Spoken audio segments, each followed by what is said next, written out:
ورحمۃ اللہ وبرکاتہ۔ الحمد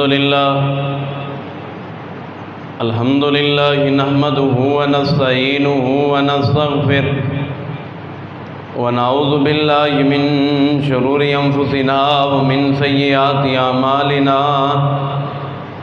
ومن یہدہ اللہ فلا مضل لہ ومن یضللہ فلا ہادی لہ فأشهد أن لا إله إلا الله وحده لا شريك له وأشهد أن محمدا عبده ورسوله اللهم صل على محمد وعلى آل محمد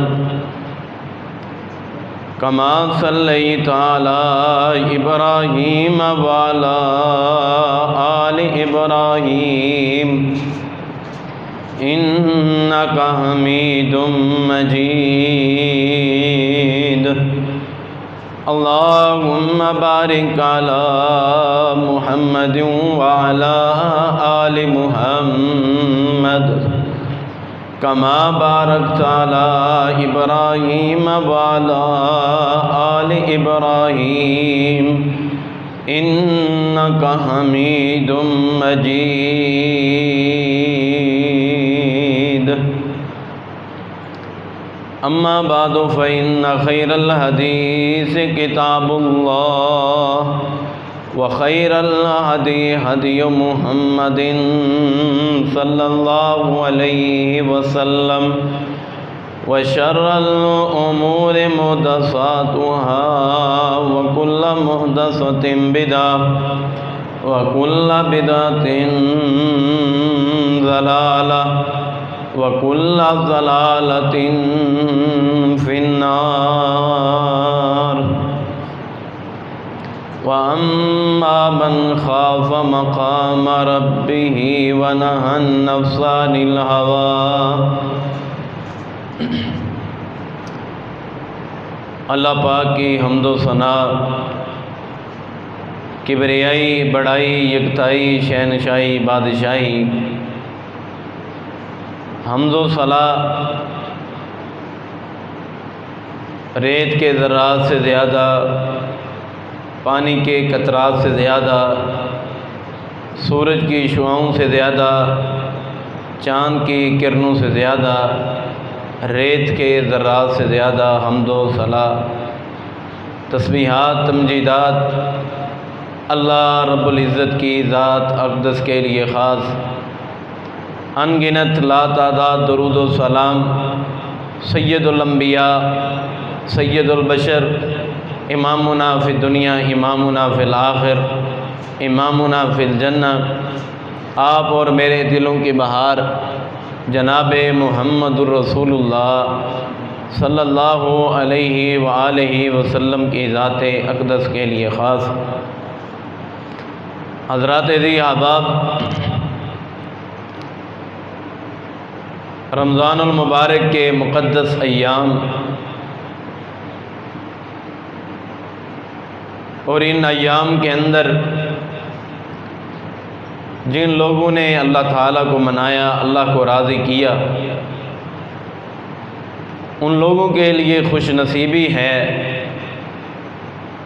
وہ لوگ بڑے اعزاز کے مستحق ہیں جنہوں نے اس ماہ رمضان کی قدر کی اور اپنے اللہ کو راضی کر لیا۔ حقیقی معنوں میں جس کے دل کے اندر اللہ تعالیٰ کا ڈر، اللہ تعالیٰ کا خوف بیٹھ گیا، وہ یہ بات سمجھ لے کہ میں نے حقیقی جنت کو حاصل کر لیا ہے، کیونکہ جنت وہ اللہ تعالیٰ کو راضی کرنے سے ہی ملے گی۔ بندے پہ کئی طرح کی پریشانی آتی ہیں۔ ایک پریشانی ایسی ہوتی ہے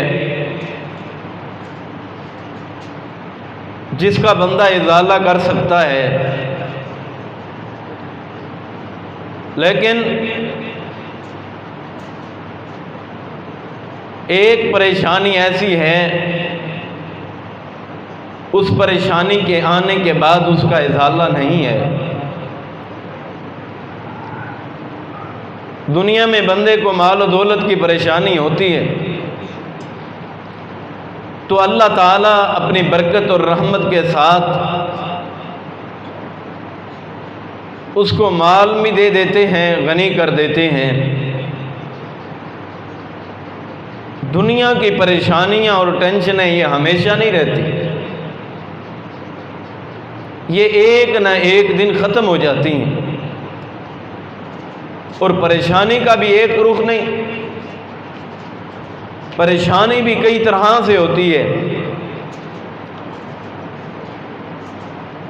اب جو بندہ اس پریشانی کو دور کرنا چاہے اور وہ کر سکتا ہے، لیکن ایک ایسی پریشانی ہے اس کے بعد اس کا ازالہ ممکن نہیں ہے۔ اس پریشانی آ جانے کے بعد ندامت ہی ندامت ہے، شرمندگی ہی شرمندگی ہے۔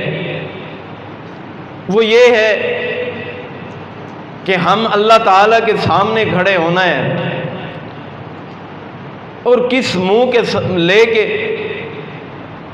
اور کیا چیزیں لے کے ہم اللہ کے سامنے کھڑے ہوں گے۔ اور پھر بندہ قیامت کے دن یا لیتنی کہے گا، یا لیتنی فلانا خلیلا، کہ کاش کہ میں فلاں کو اپنا دوست نہ بناتا، فلاں کو اپنا دوست نہ بناتا، میں قرآن مجید کو اپنا دوست بنا لیتا، میں حدیث مبارکہ کو اپنا دوست بنا لیتا۔ تو یہ قیامت کے دن یہ ایسی ندامت اور پریشانی ہوگی جس کا سوائے ندامت اور پریشانی کے، سوائے رسوا ہونے کے اور کوئی چارہ کار نہیں ہوگا۔ اب آپ اس بات کا مشاہدہ کریں اور اس بات کو دیکھیں کہ کبھی قبرستان کے اندر جائیں آپ، جب تیز آندھی چل رہی ہو یا کسی رات کے کسی پہر میں جائیں تو وہاں پہ جا کے ذرا کچھ لمحات بتا کے آئیں، تو آپ کو وہاں پہ ڈاکٹر بھی ادھر ملیں گے، پروفیسر بھی ادھر ملیں گے، فقیر اور غریب، امیر، دنیا کے جو پاورفل لوگ جن کے پاس مال و دولت کے انبار تھے وہ بھی آپ کو مٹی میں ملے ہوئے نظر آئیں گے، اور تمام کی کوٹھڑی ایک جیسی بنی ہوئی آئے گی۔ یوں نہیں کہ جو ڈاکٹر ہے اس کی کوٹھڑی ذرا عمدہ ہوگی اور جو پروفیسر ہے اس کی کوٹھڑی کسی اور قسم کی ہوگی، بلکہ امیر ہے، غریب ہے، مال و دولت کے خزانے ہیں پاس یا مال و دولت پاس نہیں ہے، تمام کا ٹھکانہ ایک ہے، تمام نے ایک جگہ پہ جانا ہے۔ اگر عالم ہے، قاری ہے، حافظ ہے، آپ کو وہ بھی قبرستان کے اندر ملے گا، اور وہاں جا کے آپ یہ بات سوچیں کہ اے اللہ، یہ لوگ اب یا لیتنی کہہ رہے ہیں، کاش ہم دنیا میں نمازیں پڑھ لیتے، کاش کہ ہم قرآن مجید کی تلاوت کر لیتے، کاش ہم اپنی دنیا میں اللہ کو راضی کر لیتے، تو آج ہمیں قیامت یہ قبر کی ہولناکیاں یہ نہ سہنی پڑتی۔ تو بندہ اس بات کو تصور کرے اور سوچے، اب ان قبرستان والے مردہ لوگوں کے پاس یہ وقت گزر چکا ہے، وقت چلا گیا ہے، جنہوں نے وقت کی قدر کی ہے ان کے جنت میں اللہ تعالیٰ نے ان کے لیے عظیم مہمان نوازی بھی تیار کی ہے، اور ان کے لیے قبر میں بھی سکون ہے، اطمینان ہے، کوئی پریشانی نہیں ہے۔ کوئی ندامت نہیں ہے. لیکن جو بندہ اللہ کا باغی اور نافرمان ہے وہ سوچے اس بات کو کہ اب ان تمام کے پاس نیکیاں کرنے کا وقت گزر چکا ہے، لیکن ابھی بھی میرے پاس نیکیاں کرنے کا وقت باقی ہے کہ میں اپنے اللہ تعالیٰ کو راضی کر لوں. ابھی میرے پاس وقت باقی ہے. جو میں نے سورۃ نازیات کی آیت آپ احباب کے سامنے پڑھی ہے، اس آیت کی روشنی کے اندر ایک مسئلہ سمجھانا چاہتا ہوں کہ ہم تمام نے اللہ تعالیٰ کے سامنے پیش ہونا ہے، اللہ تعالیٰ کے سامنے کھڑا ہونا ہے. اور ہم کیا لے کے اللہ کے سامنے کھڑے ہوں، کیا چیزیں ہمارے پاس ہوں. اگر بندہ ان آنکھوں کی قدر کرے، جیسا کہ سورۃ الملک سپارہ 29 کے اندر آخری آیات میں بِمَاءٍ مَعِین اللہ تعالیٰ فرماتے ہیں کہ ہیں دنیا کائنات کے انسانوں، اگر ہم تمہارا پانی کو خشک کر دیں، پانی کو نیچے اتار دیں، تو تم اس پانی کو واپس نہیں لا سکتے. صحیح الکشاف کے اندر یہ بات موجود ہے کہ ایک آدمی نے یہ آیت پڑھی اور کہا کہ ہمارے پاس جدید آلات بھی موجود ہیں، جدید چیزیں موجود ہیں، موٹر پمپ موجود ہے، ہم اس کے ذریعے پانی کو نکال لیں گے. اللہ تعالیٰ نے اس کی آنکھوں کے پانی کو خشک کر دیا. جب آنکھوں کا پانی خشک ہو گیا تو پھر اس کی بینائی ختم ہو گئی. تو ضروری نہیں ہے کہ زمین کا پانی خشک ہو، بلکہ آنکھوں کے پانی کو بھی اللہ خشک کر سکتا ہے. وہ رحمان جو بینائی دینے پہ قادر ہے، وہ بینائی کو چھین بھی سکتا ہے. اگر ان ایام میں ہم نے ان آنسوں کی قدر نہ کی، اس آنکھوں کے پانی کی قدر نہ کی، تو یقیناً ہماری ان آنکھوں کا کوئی فائدہ نہیں ہے. رسول اللہ صلی اللہ علیہ وسلم نے فرمایا، صحیح حدیث ہے صحیح بخاری میں، جناب محمد رسول اللہ صلی اللہ علیہ وسلم نے فرمایا، جو بندہ آنسو بہاتا ہے اللہ تعالیٰ کے دربار میں ندامت اختیار کرتے ہوئے، شرمندگی اختیار کرتے ہوئے، ایک مکھی کے سر جتنا اگر وہ آنسو ندامت کی وجہ سے، اللہ تعالیٰ کے خوف کی وجہ سے بہاتا ہے، اللہ تعالیٰ اس بندے کو ایک آنسو کے قطرے کی وجہ سے اللہ اس پہ جہنم کی آگ کو حرام فرما دیتے ہیں.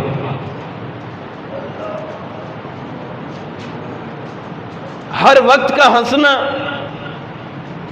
تجھے کہیں برباد نہ کر دے، ہر وقت کا ہنسنا تجھے کبھی برباد نہ کر دے. کبھی تنہائی میں بیٹھ کے رو بھی لیا کر. ہر وقت ہنسنا اور ہنسی کے اندر ہی زندگی بسر کر دینا، تو یہ زندگی ناکارہ ہے، یہ زندگی فضول ہے. ایسی زندگی گزارنے کا کوئی فائدہ نہیں جس میں تم اپنے اللہ تعالیٰ کو ہی راضی نہ کر سکو. سیدنا عائشہ رضی اللہ تعالی عنہا فرماتی ہیں، سیدہ نے فرمایا کہ رسول اللہ صلی اللہ علیہ وسلم جس وقت نماز پڑھتے، نماز کے لیے کھڑے ہوتے، تو آپ کے سینہ مبارک سے اس قدر رونے کی آوازیں آیا کرتی تھی جس طرح ایک ہنڈیا کے اندر پانی کو ڈال دیا جائے، پانی کو رکھ دیا جائے اور نیچے سے آگ جلا دی جائے، جس طرح وہ پانی ابلتا ہے اور اس کے ابلنے کی آواز آتی ہے، اسی طرح رسول اللہ صلی اللہ علیہ وسلم کے سینہ مبارک سے رونے کی آواز آیا کرتی تھی. وہ اتنے بڑے پیغمبر، امام المعصوم پیغمبر ہو کے اپنی نمازوں میں اس قدر روتے ہیں، اپنی نمازوں میں اس طرح گڑ گڑاتے ہیں، اور ہماری نمازیں کیسی ہیں؟ پہلی تو بات ہے ہم نماز پڑھنے کے لیے مسجد میں نہیں آتے، یہ مساجد اللہ کے گھر ہیں، یہ مساجد میری جاگیر نہیں، مساجد آپ کی جاگیر نہیں ہے، بلکہ یہ اللہ کے گھر ہیں۔ جو بندے اذان کی صدائیں، یہ اللہ تعالیٰ کی طرف سے پکار ہوتی ہے، بلاوا ہوتا ہے۔ جو اس اذان کو چھوڑ کے اپنے کاروبار پہ بیٹھا رہتا ہے، وہ کاروبار جو محنت کے ساتھ کرے، وہ مزدور جو اذان سن کے مسجد میں نہ آئے، وہ پروفیسر جو اذان کی صداؤں کو سن کے لیکچر دیتا رہے، وہ ڈاکٹر جو مریضوں کو اذان کی صدائیں سننے کے بعد بھی چیک کرتا رہے، اپنی دکانداری پہ لوگ بیٹھے رہے، اپنے کاروبار پہ بیٹھے رہے، مال و دولت کا اکٹھا کرنے کے لیے۔ صحیح بخاری میں روایت ہے، ایسے لوگوں کی کمائی حرام کی کمائی ہے، ایسے لوگ خود بھی حرام کھا رہے ہیں، اپنے بچوں کو بھی حرام کھلا رہے ہیں۔ اپنے گریبان کے اندر جھانکیے، رمضان المبارک کے 28واں دن آج گزرنے کو ہے کہ ہم نے 28 دن یہ نماز تکبیر اولیٰ کے ساتھ جماعت کے ساتھ پڑھی ہے یا نہیں پڑھی؟ اپنی جوانی پہ ناز کرنے والوں، اپنے مال و دولت پہ تکبر کرنے والوں، اپنی وڈارت پہ تکبر کرنے والوں اور اللہ سے اعلان جنگ کرنے والوں، جو بندہ اللہ تعالیٰ کی پکار کو چھوڑ کے اپنے کام کاج پہ لگا رہتا ہے، اللہ کی نافرمانیوں اور بغاوتوں میں لگا رہتا ہے، رسول اللہ صلی اللہ علیہ وسلم نے فرمایا ایسے لوگ اللہ سے جنگ کرتے ہیں۔ فرمایا اللہ سے جنگ کیسے ہو سکتی ہے؟ اللہ سے کون ایسا شخص ہے جو جنگ کرنے کی طاقت رکھتا ہے؟ فرمایا جو اللہ کے پیغام کو سننے کے بعد اس پہ آتا نہیں ہے، عمل نہیں کرتا، ایسا بندہ اللہ سے جنگ کر رہا ہے۔ جو بندہ اللہ سے جنگ کرے، اور اس بندے کا کیا حشر ہوگا اور کیا حال ہوگا، اس کی ہولناکیاں اور دردناکیاں بہت زیادہ ہیں۔ لہذا اس رمضان میں ان ماہ مقدس کی آخری لمحات اور گھڑیوں میں آ کے ابھی بھی شاید 1 یا 2 روزے ہمارے باقی رہ گئے ہیں، شاید کہ کل آخری روزہ ہو، شاید کہ پرسوں آخری روزہ ہو جائے، اور اس کے بعد ہماری زندگی میں رمضان المبارک آئے ہی نہ آئے اور ہم اپنے اللہ کو راضی نہ کر سکے ہوں۔ کتنی بڑی شرمندگی کی بات ہے۔ کھاتا اس کا دیا ہوتا ہے، جو پیتے ہیں اس کا دیا ہوا ہے، اس کی نعمتوں کو استعمال کرتے ہیں، اس کی تمام چیزوں کو استعمال کرتے ہیں، لیکن آج تک ہم نے اللہ کو راضی کرنے کے لیے اپنی آنکھوں سے آنسو ہی نہیں بہایا۔ اپنے والدین کی وفات پہ آنسو بہائے جاتے ہیں، اپنے بچوں کی وفات پہ آنسو بہائے جاتے ہیں، اپنے رشتہ دار دوستوں کی وفات کے اوپر آنسو بہائے جاتے ہیں۔ کیا اللہ کو راضی کرنے کے لیے بھی کوئی آنسو اللہ کے راستے میں نکالا ہے یا نہیں نکالا؟ یہ آنکھیں اللہ کی دی ہوئی ہیں، اور ان آنکھوں کے اندر جو آنسو ہیں، ان آنسو کی اس پانی کی قدر کرو۔ جو بندہ اس پانی کی قدر کر لیتا ہے، اس بندے کی دنیا بھی بہتر ہو جاتی ہے، آخرت بھی بہتر ہو جاتی ہے۔ میری آنکھوں سے جو آنسو بہ نکلے تھے ندامت کے، میری آنکھوں سے جو آنسو نکلے تھے ندامت کے، وہی بخشش کے بن گئے رحمت کے دریا میں۔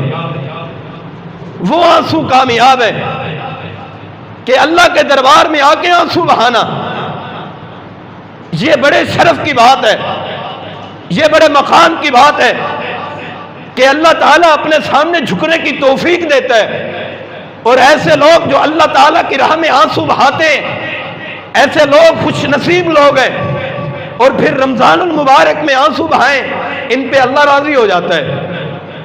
حضرات، حضرت ابو بکر صدیق رضی اللہ تعالیٰ نے فرمایا، جو لوگ جن کو رونا نہیں آتا، وہ اللہ کے دربار میں آ کے رونے جیسا منہ بنا لیں، اللہ ان کی تمام زندگی کے گناہوں کو معاف فرما دے گا۔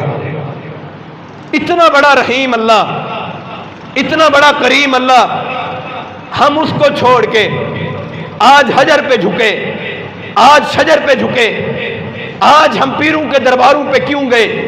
کیونکہ ہم نے اللہ کے دربار کو چھوڑا ہے۔ اللہ کے دربار سے بڑھ کے کوئی دربار نہیں ہو سکتا۔ اگر ادھر مرادیں نہیں پوری ہوتی تو پھر اوروں کے درباروں پہ بھی مرادیں پوری نہیں ہو سکتی۔ حضرات، جو اللہ جو من مانگے تمہیں زبان بولنے کے لیے دے سکتا ہے، دیکھنے کے لیے آنکھیں دے سکتا ہے، سننے کے لیے کان دے سکتا ہے، دھڑکنے کے لیے دل دے سکتا ہے، جو تمہیں کھانے پینے کے لیے چیزیں دے سکتا ہے، کیا وہ تمہیں دنیا کا مال و دولت نہیں دے سکتا؟ دنیا میں اولادیں نہیں دے سکتا؟ وہ اللہ نے بن مانگے تمہیں چیزیں دی ہیں۔ ان ایام میں اپنے عقیدے کی اصلاح کریں، اپنے عقیدے کو ایسا بنائیں جیسے مصطفیٰ صلی اللہ علیہ وسلم کا تھا۔ حضرت محمد رسول اللہ صلی اللہ علیہ وسلم نے کبھی یہ حکم نہیں کیا کہ اے صحابہ کرام کی جماعت، جب میں اس دنیا سے رحلت فرما جاؤں تو تم نے میری قبر کے اوپر جھکنا ہے۔ اگر رسول اللہ صلی اللہ علیہ وسلم کی قبر پہ جھکنا جائز نہیں تو کسی پیر اور فقیر کی گدی نشین کے قبر کے اوپر جھکنا بھی جائز نہیں ہے، اور یہ شرک ہے، اور شرک کو اللہ تعالیٰ معاف نہیں کریں گے، اور یہ معاف کرنا اللہ کے عزیز ہونے کے خلاف ہے۔ یہ اللہ کے ساجی بناتے ہیں، شریک بناتے ہیں۔ اللہ کہتا ہے میں اکیلا اللہ ہوں، اکیلا داتا ہوں، اکیلا دستگیر ہوں۔ یہ کہتے ہیں کہ اللہ تو اکیلا داتا نہیں، تو اکیلا دستگیر نہیں، اللہ تیرے مقابلے میں ہم دنیا کے لوگوں کو کھڑا کریں گے۔ ان دنیا کے لوگوں کی کیا حیثیت ہے اللہ کے مقابلے میں؟ آئیے، وَأَمَّا مَنْ خَافَ مَقَامَ رَبِّهِ وَنَهَى النَّفْسَ عَنِ الْهَوَىٰ، اپنے آپ کو اللہ کے دربار میں لے آئیے، اپنے آپ کو اللہ کی محبت کے دائرے کے اندر لے آئیے، اللہ کی پیار کے دائرے کے اندر لے آئیے۔ آج سوچئے کہ آج ہم اگر اس جمعۃ المبارک کے خطبے کے بعد اگر اپنے گھروں تک ہی نہ جا سکے اور ہمیں موت آ جائے، کیا ہمارے پاس اتنی نیکیاں موجود ہیں؟ کیا ہمارے پاس اتنے اعمال موجود ہیں کہ ہم اللہ تعالیٰ کے دربار میں کھڑے ہو کے، اللہ کے سامنے کھڑے ہو کے اللہ کو کہہ سکیں اللہ اخلاص کے ساتھ یہ ایک آنسو لے کے آیا ہوں ساری زندگی میں جو تیرے ڈر اور خوف کی وجہ سے بہایا تھا، اللہ اس ایک آنسو کے قطرے کی وجہ سے مجھے جنت میں جگہ عطا فرما دے۔ کیا زندگی کے اندر ایک آنسو بھی ایسا نہیں کہ جس کو ہم نے اللہ تعالیٰ کی رضا کے لیے بہایا ہو؟ اور اللہ تعالیٰ نے ایسے لوگوں کے لیے جن لوگوں نے معصیت کو چھوڑ کے، نافرمانی کو چھوڑ کے، جن لوگوں نے بغاوتوں کو چھوڑ کے اللہ کی طرف آئے ہیں، اللہ تعالیٰ نے ایسے لوگوں کو 2 انعام دیے ہیں۔ 2 انعام سے مراد 2 جنتیں دی ہیں۔ ایک جنت ان کے لیے ایسی ہوگی کہ انہوں نے گناہ کو چھوڑا ہے، انہوں نے گناہ کو چھوڑا، اس وجہ سے ان کو اللہ ایک جنت دیں گے، اور دوسری جنت اللہ تعالیٰ انہیں اس لیے دیں گے کہ یہ بندے اللہ تعالیٰ کی عبادتیں کرتے رہے، اللہ تعالیٰ کو راضی کرتے رہے۔ ان نیک اعمال کی وجہ سے ایسے لوگوں کو اللہ تعالیٰ 2 جنتیں عطا فرمائیں گے۔ اور جنت کیسی ہوگی؟ رسول اللہ صلی اللہ علیہ وسلم کا فرمان ہے، رسول اللہ صلی اللہ علیہ وسلم نے فرمایا کہ جنت ایسی جنت ہے جس کے اندر سونے کے پیالے ہوں گے، جن کے اندر سونے کے جنت کے شہزادے ان سونوں کے پیالوں کے اندر پانی کو پئیں گے، دودھ کو پئیں گے، یہ چاندی کے پیالے ہوں گے، یہ جنتیں اس طرف ہوں گی اور اللہ تعالیٰ اس طرف ہوں گے، اور اللہ تعالیٰ اپنی کبریائی کی چادر سامنے رکھی ہوئی ہوگی، اور جنتیوں سے کہیں گے کیا میں تمہیں ایک ایسی خوشخبری نہ بتلاؤں؟ کیا تم پہ میں ایک اور انعام نہ کروں؟ یہ لوگ کہیں گے اے اللہ تو نے اتنا بڑا انعام کیا کہ ہمیں جنت میں جگہ عطا کی، رسول اللہ صلی اللہ علیہ وسلم کی ہم نے زیارت کی، حضرت ابوبکر صدیق رضی اللہ تعالیٰ عنہ کی ہم نے زیارت کی، صحابہ کرام سے ہم نے ملاقاتیں کی، اللہ اتنی بڑی جنت دے کے کون سے انعام کا تذکرہ کرنا چاہتے ہو؟ اللہ تعالیٰ فرمائیں گے اے میرے مومنین کی جماعت، اے میرے دنیا کائنات میں وہ لوگوں جو اللہ کو راضی کرتے رہے، جو مجھے رضامندی کے کام کرتے رہے، میری نافرمانی کے کاموں کو چھوڑتے رہے، میں نے تم سے دنیا میں ایک ایسا وعدہ کیا تھا کہ میں تمہیں قیامت کے دن اپنے چہرے کی زیارت کرواؤں گا۔ اللہ اپنی کبریائی کی چادر کو ہٹا دیں گے، اور ایسے لوگ اللہ تعالیٰ کا دیدار کر رہے ہوں گے جنہوں نے دنیا میں اللہ کو راضی کیا ہے۔ اگر آپ یہ سمجھتے ہیں کہ ہم نے اللہ تعالیٰ کو راضی کر لیا ہے تو سمجھے کامیاب ہیں۔ اگر آپ کے پلے کے اندر آپ کی جھولی کے اندر، آپ کے دامن کے اندر سوائے گناہوں کے کچھ نہیں ہے، تو ابھی ندامت کا موقع ہے، ابھی شرمندگی کا موقع ہے کہ اللہ کے حضور آ کے آنسو بہا لیں۔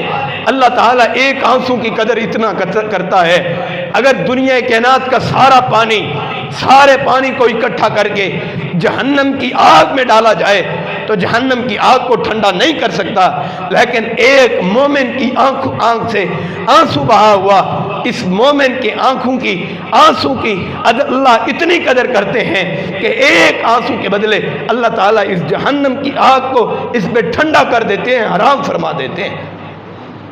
کتنی بڑی قدر ہے مومنین کی۔ یہ وہ لوگ ہیں جنہوں نے دنیا میں اللہ کو راضی کیا ہے۔ ہم نے کس کو راضی کیا ہے؟ ہمارے دامن کے اندر کیا چیز ہے؟ ہم نے دنیا کے اندر کیا کمایا ہے؟ آئیے آج اللہ کو راضی کر لیں۔ آج دنیا میں موقع باقی ہے۔ رسول اللہ صلی اللہ علیہ وسلم نے فرمایا، اگر تمہیں پتہ لگ جائے کہ آخرت کی گھاٹیاں کتنی سخت ہیں اور تمہیں دکھلا دی جائے، اے صحابہ کرام کی جماعت، تم ہنسو کم اور رویا زیادہ کرو۔ رسول اللہ صلی اللہ علیہ وسلم نے فرمایا کہ اگر جہنم تمہیں دکھلا دی جائے، تمہیں آخرت کے عذابات کا بتلا دیا جائے، صرف بتلا دیا جائے، تم اپنے گھروں کو چھوڑ کے جنگلوں میں چلے جاؤ اور جنگلوں میں جا کے اللہ کی عبادتیں ہی کرتے رہو۔ وہ کتنی دشوار گھاٹی ہیں جس کی رسول اللہ صلی اللہ علیہ وسلم ہمیں وصیت کرتے رہے، جس سے ہم غافل ہیں، جس سے ہم دور ہیں۔ ہمیں کوئی آخرت کی فکر ہی نہیں ہے، اللہ کو راضی کرنے کی کوئی فکر ہی نہیں ہے، ہمیں کوئی ندامت اور شرمندگی ہی نہیں ہے۔ ہم تو گناہ کرنے کے بعد اکڑ کے چلتے ہیں، گانے سننے کے بعد اکڑ کے چلتے ہیں، فلمیں دیکھنے کے بعد اکڑ کے چلتے ہیں، قوالیاں سننے کے بعد اللہ کی زمین پہ اکڑ کے چلتے ہیں۔ حضرات، نافرمانی اور معصیت کے کاموں کو کرنے کے بعد ہم زمین پہ اکڑ کے چلتے ہیں۔ یاد رکھو، یہ زمین اللہ کی بنائی ہوئی ہے، تو اس وقت کو یاد رکھو کہ آج دنیا کی زمین کے اوپر رب کی بغاوتیں، رب کی نافرمانیاں کرتے ہو۔ جہاں تم نے قرآن مجید کی تلاوت کو سننا تھا، جہاں تم نے قرآن مجید کی تلاوت کو اہم کرنا تھا، وہاں پہ دنیا میں تم نے اللہ کی نافرمانیاں کی ہیں۔ قیامت کے دن یہ زمین پھٹے گی اور اس زمین کے نیچے سے اللہ تعالیٰ آگ کو، لاوے کو اٹھا کے ان تمام لوگوں کو اس لاوے کا سپرد کر دیں گے۔ یہ زمین ان کو اپنے اندر جذب کر لے گی، دھنس لے گی۔ یہ ایسے بد نصیب لوگ ہیں۔ آج اپنے موبائلوں کے اندر چیک کیجئے، اپنے گربانوں کے اندر چیک کیجئے، کیا اللہ کو راضی کرنے والی ہماری موبائل کے اندر کوئی ایک چیز بھی موجود ہے؟ ایک چیز بھی موجود ہے؟ وہاں پہ قرآن مجید کی تلاوتیں نہیں ہیں، وہاں پہ علماء کی خطابات نہیں ہیں، نظمیں اور نعتیں نہیں ہیں، جہاں پہ فلمیں اور گانے سنے جا رہے ہیں۔ یہ رب کی بغاوت نہیں ہے تو اور کیا ہے؟ یہ ہم اللہ کو راضی کر رہے ہیں۔ یہ اللہ کو راضی کرنے کا یہ معنی نہیں ہے، بلکہ ایسے بن جاؤ کہ ہم نے اللہ تعالیٰ کے سامنے کھڑا ہونا ہے، اللہ تعالیٰ کے سامنے پیش ہونا ہے۔ اور کیسے کھڑا ہونا ہے؟ کیا لے کے کھڑا ہونا ہے؟ کیا ہمارے والدین ہمارے ساتھ ہوں گے؟ کیا ہمارے مال و دولت ہمارے ساتھ ہوگا؟ کیا ہماری جائیدادیں، ہمارے محلات ہمارے ساتھ ہوں گے؟ وہاں پہ اکیلے کھڑے ہوں گے۔ تصور کریں ذرا، اگر ہم اللہ کے سامنے کھڑے ہوں، ہمارے پاس کوئی ایک نیکی ہے زندگی کے اندر کمائی ہوئی، کوئی ایک نیکی جو اللہ کے دربار میں ہم پیش کریں، اے اللہ اس نیکی کی وجہ سے، اس عمل کی وجہ سے اللہ تو ہمیں جنت دے دے۔ دامن میں گناہوں کے سوا یار اور کچھ نظر بھی نہیں آتا۔ آؤ آج یہ برکتوں کا مہینہ، یہ رحمتوں کا مہینہ کہیں ہم سے اس طرح جدا نہ ہو جائے کہ ہم اس کو ناراض کر کے گزار دیں۔ ہم اپنے مہمان آئے ہوئے کی قدر کریں، جس طرح ہم دنیا کے انسانوں کی اپنے مہمان کی قدر کرتے ہیں، ہم اس کو رخصت کس طرح کرتے ہیں، تحائف دیتے ہیں، تحفے دیتے ہیں۔ آج ہم سے رمضان رخصت ہونے لگا ہے، آج رمضان المبارک کی ببرکت گھڑیاں ہم سے چھننے لگی ہیں، آج رمضان المبارک ہم سے جدا ہونے لگا ہے۔ شاید کہ زندگی کے اندر پھر رمضان آئے نہ آئے۔ اب رب کا مہمان اپنے پاس جا کے، رب کے پاس جا کے ہماری شکایت نہ کرے کہ اے اللہ تم نے ان لوگوں کے پاس مجھے مہمان بنا کے بھیجا تھا، انہوں نے تو میری قدر ہی نہیں کی، انہوں نے میری قدر کو نہیں جانا۔ آ جائیے، یوں نہ ہو یہ رمضان، یہ مہمان اللہ کے سامنے جا کے شکایت کرے کہ اے اللہ ان بندوں نے میری قدر نہیں کی، میری اہمیت کو نہیں جانا، انہوں نے ایسے ہی رائے گاہ گزار دیا ہے۔ آئیے، آج موقع باقی ہے، ابھی لمحات باقی ہیں، ابھی کچھ گھنٹے باقی ہیں کہ اللہ تعالیٰ کے دربار میں آ کے روئیے، گڑ گڑائیے، سجدہ ریز ہو جائیے اللہ کے دربار کے اندر آ کے۔ حضرت عبداللہ بن مبارک رحمہ اللہ جب روتے تھے اللہ کے دربار میں آ کے، ان کا رونا دیکھیں اور اپنا رونا بھی دیکھیں، ہمیں تو رونا نہ آتا نہیں ہے۔ حضرت عبداللہ بن مبارک رحمہ اللہ وقت کے بہت بڑے محدث ہیں، محدثین کرام نے لکھا ہے اور فرمایا ہے کہ یہ جب روتے تھے اس قدر روتے تھے جس طرح ایک بہت بڑے بیل کو، بڑے طاقتور بیل کو ذبح کیا جائے اور جس وقت ذبح کرتے وقت جس وقت اس کی نرگڑ سے جس طرح خون تیزی سے بہتا ہے، اسی طرح عبداللہ بن مبارک رحمہ اللہ کی آنکھوں سے اس قدر آنسو بہا کرتے تھے۔ ان آنسو کی قدر کرو، اس پانی کی قدر کرو۔ اور اسی طرح علامہ زیدی رحمہ اللہ نے لکھا ہے کہ حضرت ابو میسرہ رحمہ اللہ جب اپنے بستر پہ جاتے، بستر کو دیکھنے کے بعد رونے شروع ہو جایا کرتے کہ کیا پتا آج اس بستر پہ سو رہا ہوں اور کہیں قبر کے بستر میں جا کے بھی سونا ہے، آج اس بستر پہ سو جائے ابو میسرہ، کہیں تجھے قبر کے بستر میں لیٹنا پڑے اور تجھے ندامت و شرمندگی ہو کہ یہ رات کو سوتے ہیں اللہ کا دل میں ڈر لے کے اور خوف لے کے۔ ہمارے نوجوانوں کا عالم کیا ہے کہ رات کو ہینڈ فری لگا کے گانوں کی آوازوں کو سنتے ہوئے، فلموں کو دیکھتے ہوئے سو جاتے ہیں، کہتے ہیں کہ ہمیں اس طرح نیند نہیں آتی۔ یار تیرا دل مردہ ہو چکا ہے، آؤ ان ایام کی قدر کرو، اللہ کے مہمان کی قدر کرو۔ یوں نہ ہو یہ مہمان اللہ کے پاس جا کے تمہاری شکایت لگائے کہ تم نے اللہ کی بغاوتیں، اللہ کی نافرمانیاں کی ہیں۔ کتنے لوگ ایسے ہیں جنہوں نے رمضان المبارک میں نمازیں ہی نہیں پڑھی، کتنے افسوس کی بات ہے، کتنی شرمندگی کی بات ہے کہ جنہوں نے روزے بھی نہیں رکھے۔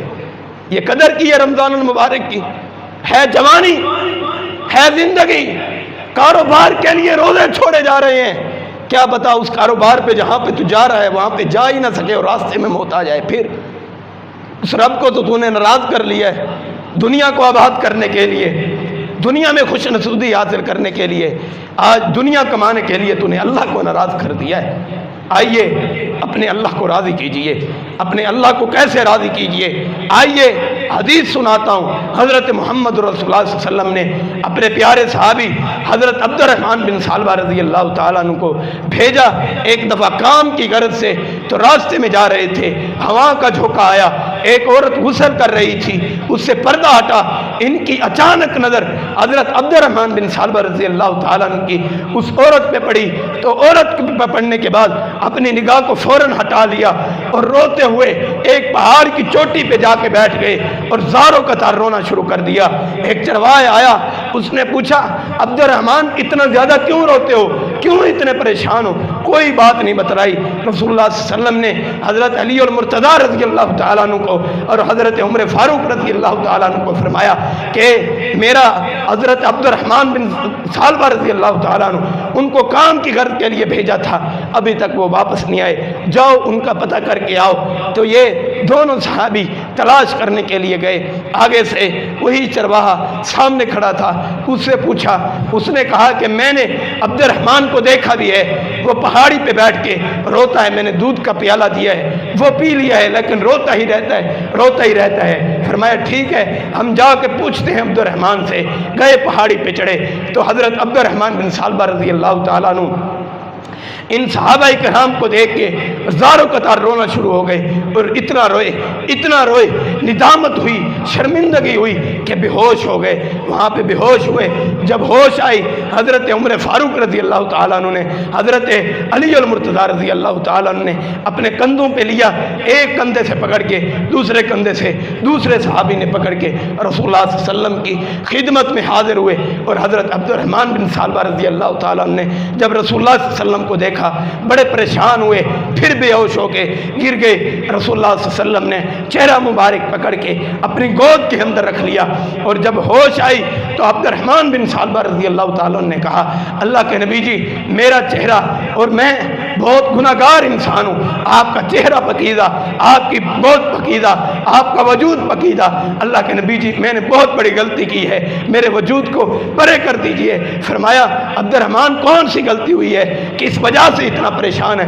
فرمایا کہ آپ نے فلاں دن ایک کام کی غرض کے لیے کہا تھا، اس طرح اچانک میری نظر فلاں عورت پہ گئی تھی، وہ غسل کر رہی تھی، تو فرمایا اے عبد الرحمن تیری نظر اچانک گئی تھی، تجھ پہ اللہ آسمان پہ بیٹھا ہوا راضی ہو گیا ہے، اور قیامت تک یہ قانون جاری کر دیا ہے کہ اللہ نے جبریل سے آسمانوں کو بھیجا ہے، آسمانوں سے بھیجا ہے، اور یہ حکم دیا ہے قیامت کے تلک لوگوں کے لیے یہ حکم ہے اگر گناہ کی طرف پہلی دفعہ نگاہ جائے گی اللہ اس کے گناہ کو نہیں لکھیں گے، اگر وہ اپنی نگاہ کو ہٹا لے گا اس کا گناہ نہیں لکھا جائے گا۔ یہ حضرت عبد الرحمن بن ثعلبہ کی ندامت کی وجہ سے ملا ہے۔ آئیے ایسی ندامت کو اختیار کریں۔ آج ہمارا کیا عالم ہے، ہم اپنے کمروں میں بیٹھ کے، اپنے رومز میں بیٹھ کے ہم فلمیں دیکھتے ہیں، نافرمانیاں کرتے ہیں، گانوں کو سنتے ہیں، قوالیوں کو سنتے ہیں، اور کوئی ندامت نہیں ہوتی۔ یہی وجہ ہے کہ ہمارے دلوں کے اندر خوف اٹھ چکا ہے، اللہ تعالیٰ کی فرما برداری اٹھ چکی ہے۔ آئیے اس ماہ کی رمضان المبارک کی قدر کر کے اس اللہ کو راضی کر لو۔ اگر اللہ کو راضی کر چکے ہو تو تمہارے لیے خوش نصیبی ہے، خوش بختی ہے۔ اگر اللہ کو راضی نہ کر سکے تمہارے لیے بربادی ہے، ہلاکت ہے۔ اللہ سے دعا ہے کہ اللہ تعالیٰ ہم سب سے راضی ہو جائے، اللہ ہم سب کے گناہوں کو معاف فرمائے۔ وآخر دعوانا الحمدللہ رب العالمین۔